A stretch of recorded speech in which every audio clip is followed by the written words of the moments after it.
So good morning guys. So বহুত দিনৰ পৰা খাই থকা সপতাৰা আজি পূৰ হ'ল মানে আজিৰ পৰা আহি গলো জিমলৈ আৰু আহি সাইকেল মাৰি আছো কিন্তু আগলৈ নোযোৱাই হ'ল নহয় সো ভাবিলো এইবোৰ কৰি লাভ নাই এতিয়া গুচি আহিলো ঘৰলৈ আৰু ঘৰলৈ আহি মেলি পেলাই এতিয়া ওলাই গলো দোকানলৈ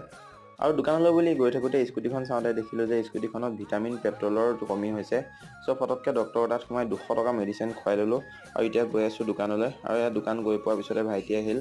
আৰু তাৰ পান কাৰ্ড এখন এপ্লাই কৰিব লগা আছিল সো তাৰ কৰি দিলো এপ্লাইটো তাৰ পিছতে ইয়া ভন্টিহঁত আহিল জিঅ'ৰ ফৰ্ম ফিলআপ কৰিবৰ কাৰণে সো সিহঁতৰ ফৰ্ম ফিলআপখিনি কৰি দিলো তাৰ পিছত আকৌ ইয়া ভাইটিহঁত আহিল সিহঁতৰ ফৰ্ম ফিলআপ কৰিবলৈ সো সিহঁতৰ কৰি মেলি দি এতিয়া মই খাবলৈ উলিয়াই ললো টিফিনটো আৰু খাই বৈ বাহিৰলৈ ওলাই গৈছিলোহে বতৰটো বেয়াকৈ আহিলে নহয় সো দৌৰি আকৌ বৰষুণ দিয়া দেখি ভিতৰলৈ সোমাই আহিলো পিছত আকৌ ইয়া ভাইটিহঁত আহিল এপ্লাই কৰিবলৈ সো সিহঁতে এপ্লাই কৰি দি আহি গ'ল এতিয়া ঘৰত আৰু ঘৰ আহি দেখিছো আজি ভাগিনে পুৰা মাংস বনাই আছে মানে আজি আমাৰ ঘৰত খানা